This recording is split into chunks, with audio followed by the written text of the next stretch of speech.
നമസ്കാരം. ഞാൻ doctor Kurian Thomas. ഇന്ന് ഞാൻ സംസാരിക്കാൻ പോകുന്നത് പെരിഫറൽ ന്യൂറോപ്പതി എന്ന രോഗത്തെക്കുറിച്ചാണ്. എന്താണ് പെരിഫറൽ നെർവ്? നമ്മുടെ ശരീരത്തിലെ സ്പർശനം, നമ്മുടെ ശരീരത്തിൻ്റെ ബലം, നടക്കുന്നതിനുള്ള ബാലൻസ്, ഇങ്ങനെയുള്ള പല കഴിവുകൾ ശരീരം കൈകാര്യം ചെയ്യുന്നത് നെർവുകളിലൂടെയാണ്. തലച്ചോറിൽ നിന്നും സ്പൈനൽ കോഡിൽ നിന്നും ആണ് ഈ ഞരമ്പുകൾ വരുന്നത്.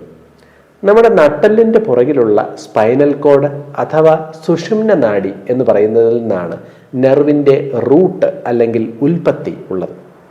അവിടുന്ന് പുറപ്പെടുന്ന ഞരമ്പുകൾ കൈയിലേക്കും കാലിലേക്കും ദേഹത്തേക്കും എല്ലാം സഞ്ചരിക്കും. എന്തൊക്കെയാണ് ഞരമ്പിൻ്റെ പ്രവർത്തനം?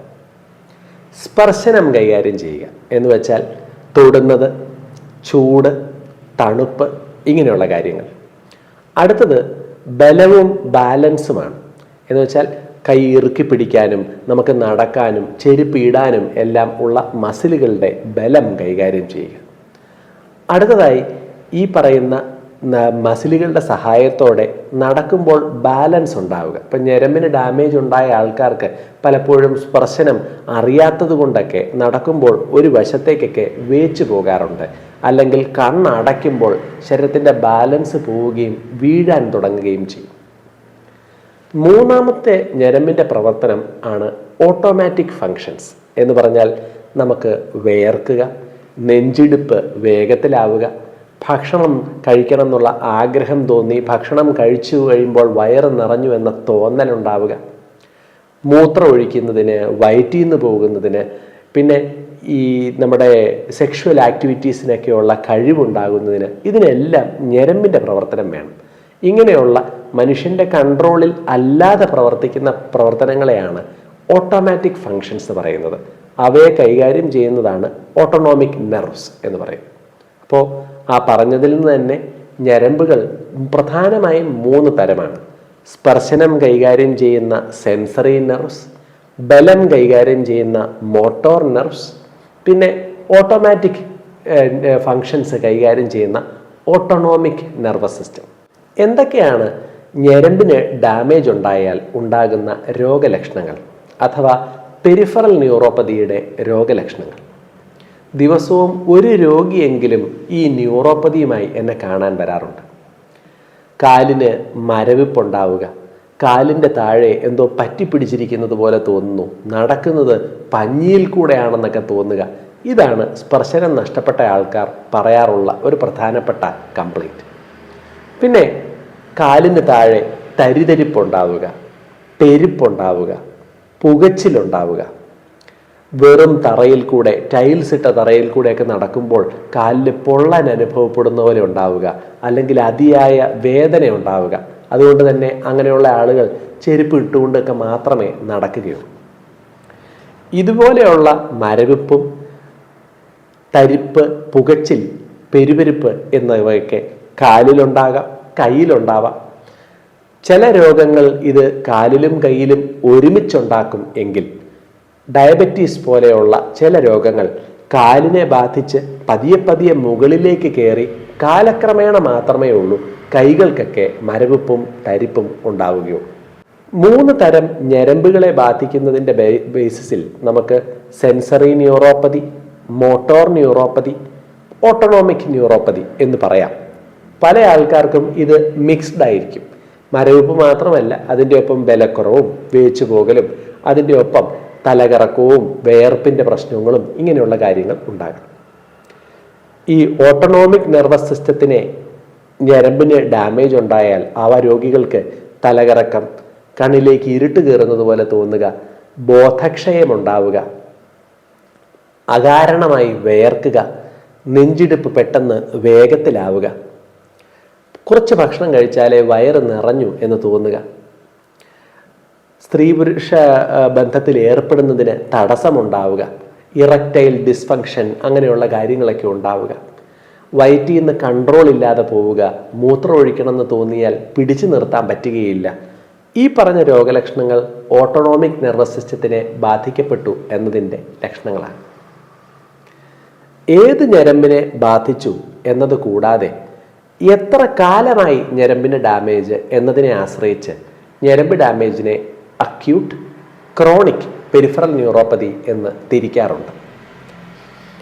വളരെ കുറഞ്ഞ കാലം കൊണ്ട് എന്ന് വെച്ചാൽ കഴിഞ്ഞ ഒരു മാസത്തിനുള്ളിൽ പെട്ടെന്ന് വന്ന മരവിപ്പ്, തരിപ്പ്, പുകച്ചിലാണ് എന്നുണ്ടെങ്കിൽ അതിനെയാണ് അക്യൂട്ട് ന്യൂറോപ്പതി എന്ന് പറയുന്നത്. വർഷങ്ങളായുള്ള പെരുപ്പ് പതിയെ തുടങ്ങി കാലക്രമേണ മുകളിലേക്ക് കയറുന്നു, കാലക്രമേണ അസ്വസ്ഥതകൾ കൂടുന്നു എന്നുണ്ടെങ്കിൽ ഇവയെ നമ്മൾ ക്രോണിക് പെരിഫറൽ ന്യൂറോപ്പതി എന്ന് വിളിക്കും. അപ്പോൾ ഇതുവരെ നമ്മൾ പെരിഫറൽ നെർവ് എന്താണ്, ന്യൂറോപ്പതി എന്താണ്, ന്യൂറോപ്പതിയുടെ ലക്ഷണങ്ങൾ എന്ത്, എത്ര തരമാണ് ന്യൂറോപ്പതി എന്നത് പറഞ്ഞു കഴിഞ്ഞു. എന്തൊക്കെയാണ് പെരിഫറൽ ന്യൂറോപ്പതിയുടെ കാരണങ്ങൾ? ലോകത്തിലെ ഏറ്റവും കൂടുതൽ ആളുകൾക്ക് ന്യൂറോപ്പതി ഉണ്ടാക്കുന്ന അസുഖം ഡയബറ്റീസാണ്.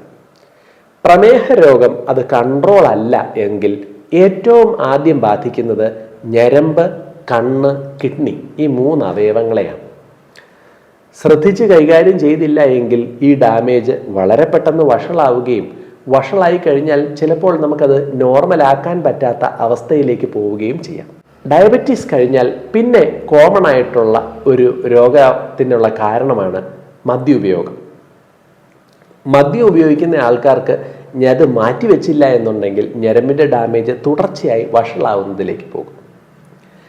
ഏറ്റവും സാധാരണമായ ഈ കാരണങ്ങൾ മനസ്സിലാക്കി കഴിഞ്ഞുവെങ്കിൽ പിന്നെ നമുക്ക് ന്യൂറോപ്പതിയുടെ കാരണങ്ങളെ പലതായി തിരിക്കാം. ഒന്നാമതാണ് ശരീരത്തെ ബാധിക്കുന്ന രോഗങ്ങൾ. ഞാൻ പറഞ്ഞതുപോലെ ഡയബറ്റീസ് ആണ് ഏറ്റവും കോമൺ ആയ കാരണം. പിന്നെ തൈറോയിഡ് പോലെയുള്ള അസുഖങ്ങൾ, ശരീരത്തിൽ ഉണ്ടാകുന്ന ക്യാൻസർ പോലെയുള്ള അസുഖങ്ങളൊക്കെ ചിലപ്പോഴൊക്കെ ഞരമ്പിനെ ബാധിക്കാം. അപ്പോൾ ശരീരത്തിലെ അസുഖങ്ങൾ ഞരമ്പ് ഡാമേജ് ഉണ്ടാക്കാം. രണ്ടാമത് ഡെഫിഷ്യൻസീസ്, വൈറ്റമിനുകളുടെ കുറവുകൾ.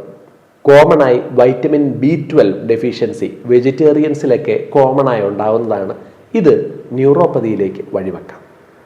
വൈറ്റമിൻ B12 അല്ലാതെ തയമിൻ, പിറിഡോക്സിൻ, പിന്നെ മറ്റു ചില എലമെൻറ്റ്സ്, മഗ്നീഷ്യം, ഇങ്ങനെയുള്ള ചില എലമെൻസിൻ്റെ കുറവും ന്യൂറോപ്പതിയിലേക്ക് വഴിവെക്കാം. ശരീരത്തെ ബാധിക്കുന്ന അക്യൂട്ടായി വരുന്ന ചില രോഗങ്ങൾ, ഇപ്പോൾ ക്രോണിക്കായിട്ടുള്ള അസുഖങ്ങളല്ലാതെ HIV, ക്യാൻസർ, ഇങ്ങനെയുള്ള രോഗങ്ങൾ ന്യൂറോപ്പതിയിലേക്ക് വഴിവെക്കാം. ചിലപ്പോഴൊക്കെ നമ്മൾ രോഗത്തിൻ്റെ ചികിത്സയ്ക്ക് വേണ്ടി കൊടുക്കുന്ന ചില മരുന്നുകൾ വരെ ന്യൂറോപ്പതി ഉണ്ടാക്കാറുണ്ട്. പക്ഷേ നിർഭാഗ്യവശാൽ ചികിത്സയ്ക്ക് വളരെ അത്യാവശ്യമായതുകൊണ്ട് നമുക്ക് ഈ മരുന്നുകൾ മാറ്റിവെക്കാനും പറ്റുകയില്ല. ഉദാഹരണത്തിന് TBക്ക് വേണ്ടി കൊടുക്കുന്ന INH എന്ന് പറയുന്ന മരുന്ന്, ക്യാൻസറിന് വേണ്ടി ചികിത്സയ്ക്ക് ഉപയോഗിക്കുന്ന പ്ലാറ്റിനം കണ്ടെയ്നിങ് മെഡിക്കേഷൻസ്, ഇങ്ങനെയുള്ള പല മരുന്നുകളും ചികിത്സിച്ച് മാറ്റാൻ പറ്റാത്ത ന്യൂറോപ്പതി ഉണ്ടാക്കാറുണ്ട്. ആൻറ്റിബയോട്ടിക്കുകളിൽ ലിനസോളിഡ്, മെട്രോനിഡസോൾ എന്നൊക്കെ പറയുന്ന ചില മരുന്നുകളും നീണ്ടകാലം ഉപയോഗിച്ചാൽ ന്യൂറോപ്പതിയിലേക്ക് വഴിവെക്കാം. ശരീരത്തിൻ്റെ ഇമ്മ്യൂണിറ്റി തെറ്റായ രീതിയിൽ പ്രവർത്തിക്കുന്നതുകൊണ്ട് ശരീരം അറ്റാക്ക് ചെയ്യുന്ന രോഗങ്ങളെയാണ് ഓട്ടോ ഇമ്മ്യൂൺ ഡിസീസസ് എന്ന് പറയുന്നത്. ഈ ഓട്ടോ ഇമ്മ്യൂൺ ഡിസീസസ് പലപ്പോഴും ഞരമ്പ് ഡാമേജിലേക്ക് വഴിവെക്കാറുണ്ട്. അങ്ങനെയുള്ള സാഹചര്യങ്ങളിൽ ഇമ്മ്യൂണിറ്റി കൺട്രോൾ ചെയ്യുന്ന മരുന്നുകൾ കൊടുക്കുകയും അതിൻ്റെ ഒപ്പം രോഗത്തിൻ്റെ അസ്വസ്ഥത കുറയ്ക്കാനുള്ള മരുന്നുകളും വേണ്ടിവരും. ശരിയായ പരിശോധനയിലൂടെ എന്താണ് കാരണം എന്ന് മനസ്സിലാക്കുകയും കാരണത്തിന് തടയിടുകയും ചെയ്തില്ല എങ്കിൽ ന്യൂറോപ്പതി പെട്ടെന്ന് വഷളാകാം. അതുകൊണ്ട് തന്നെ ന്യൂറോപ്പതിയുടെ രോഗലക്ഷണങ്ങൾ നിങ്ങൾക്കുണ്ടെങ്കിൽ തീർച്ചയായും നിങ്ങൾ ഡോക്ടറിനെ കൺസൾട്ട് ചെയ്യുക, വേണ്ട പരിശോധനകൾ നടത്തുക, മദ്യപാനവും പുകവലിയുമൊക്കെ ഒഴിവാക്കുക, ഷുഗറൊക്കെ ഉണ്ടെങ്കിൽ കൺട്രോൾ ചെയ്യുക, ന്യൂറോപ്പതിയെ വരുതിയിലാക്കുക. നന്ദി.